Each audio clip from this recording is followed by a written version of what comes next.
Dans cette vidéo, on va voir ensemble comment augmenter son estime de soi avec 6 conseils. C'est parti. Le premier conseil, ça va être de reprendre le contrôle de sa vie. Il y a beaucoup de gens qui sont totalement spectateurs de leur propre vie. Ils sont en couple, mais ils se laissent un peu porter par l'autre.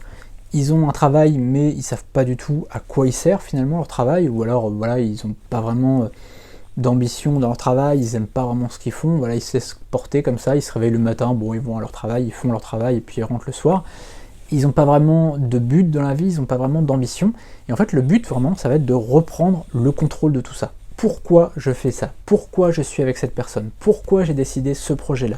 Pourquoi je fais cette vie-là? Et d'ailleurs, on verra dans une prochaine vidéo, c'est pas la prochaine, mais c'est l'autre d'après, je crois, comment fixer son pourquoi. Vraiment trouver son pourquoi, c'est hyper important, et pas uniquement au niveau du travail, au niveau de sa vie globale. Et ça, c'est très important, on en parlera dans une prochaine vidéo. Mais juste avant, voilà, je voulais vraiment reparler de ça, de reprendre le contrôle de sa vie, parce que c'est extrêmement important. C'est la première chose à faire, je pense, pour retrouver une estime de soi, c'est vraiment de savoir finalement pourquoi on fait ça, comment on le fait, voilà, pourquoi on est en couple avec cette personne, qu'est-ce qu'on veut faire à l'avenir avec cette personne, pourquoi on fait ce travail, est-ce qu'on veut le garder ce travail, ou est-ce qu'il n'y a pas un autre travail qu'on voudrait faire à la place, ou créer son business, ou autre. Voilà, les relations familiales, les relations amicales, etc. Comment on pourrait améliorer tout ça, et en tout cas reprendre le contrôle là-dessus. Deuxième conseil, ne pas se comparer aux autres. On a tendance trop souvent à se comparer aux autres, que ce soit en vrai, mais aussi sur les réseaux sociaux. Alors déjà, en vrai, on a tendance à le faire déjà depuis très longtemps, hein, bien avant l'arrivée des réseaux sociaux, on le faisait déjà, mais on va se comparer avec un cousin, quelqu'un de notre famille, un ami, etc. Et on va un peu se jauger par rapport aux autres. Et souvent, ce qui va se passer, c'est qu'on va comparer notre intérieur avec l'extérieur des gens, avec ce qu'ils veulent montrer. Par exemple, toi, dans ton couple, peut-être que ça t'arrive de t'engueuler avec ta copine ou ton copain, ou ton mari ou ta femme. Ça peut arriver, c'est tout à fait normal. Forcément, les amis que tu as, devant toi, ils vont pas s'engueuler. Et donc, tu vas avoir tendance parfois à comparer leur couple qui, comme ça, a l'air idéal, mais qui ne l'est pas en réalité, mais de surface comme ça, il a l'air idéal, et tu vas comparer avec ton couple, finalement, que parfois, tu disputes avec ta femme ou avec ton mari. Et donc, en fait, tu vas comparer ton intérieur avec l'extérieur des gens. Forcément, à l'extérieur, c'est tout beau, tout propre, voilà. Mais à l'intérieur, forcément, eux aussi s'engueulent, tu vois.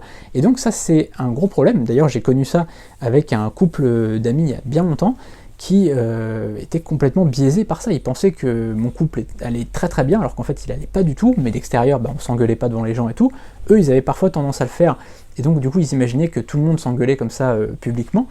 Et ce qui se passait, c'est que voilà, ils avaient tendance, mon ex et moi, à penser qu'on était un couple parfait. C'était pas du tout le cas, mais comme en extérieur on paraissait un couple voilà, sans problème ni rien, et forcément il s'imaginait comme ça une vie idéale. Et donc il m'avait dit une fois, mon copain voilà, m'avait dit, mais comment vous faites, voilà, pour être aussi bien ensemble, etc. Alors qu'en fait ça n'allait pas du tout dans le couple, et c'était vraiment sur la fin, c'était vraiment la fin de ce couple, mais d'extérieur ça paraissait tout joli, tout rose.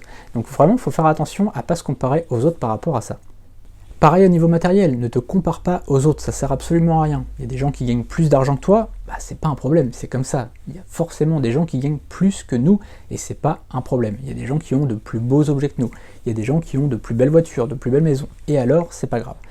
Deuxième chose, il y a des gens qui gèrent leur budget différemment de nous. Par exemple, moi j'ai tendance à aller en voyage, je vais pas me comparer avec quelqu'un qui a une belle voiture, puisque je cherche pas à avoir une belle voiture.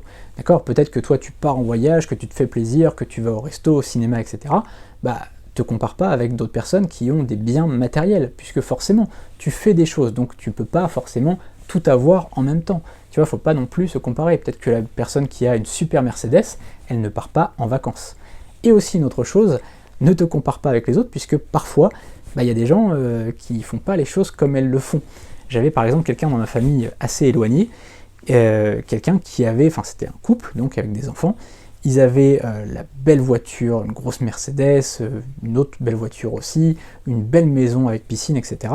Et puis au bout d'un moment, il a failli aller en prison, puisque tout simplement, si tu veux aller beaucoup plus loin sur le thème du développement personnel, du mindset, de l'état d'esprit, du bonheur, N'hésite pas à aller voir ma formation qui est juste en dessous, on parlera de ça beaucoup plus en détail. Il y a plus de 50 vidéos à l'heure actuelle et j'en ajouterai au fil du temps puisque je réponds à tes questions en moins de 24 heures et quand je juge nécessaire de faire une nouvelle vidéo, eh bien j'en ajoute une nouvelle. Donc ça c'est très intéressant puisque la formation elle est évolutive, elle te permet vraiment de suivre la formation et d'apprendre de nouvelles choses tout le temps et dès que tu as une question, voilà, tu me la poses, je peux te répondre en commentaire et puis parfois si je trouve une idée par rapport à ta question, eh bien je fais une nouvelle vidéo. Voilà, on se retrouve très bientôt donc, pour une prochaine vidéo, donc demain si tu suis la formation gratuite, à demain pour la prochaine vidéo et dans la formation, donc on se retrouve juste en dessous.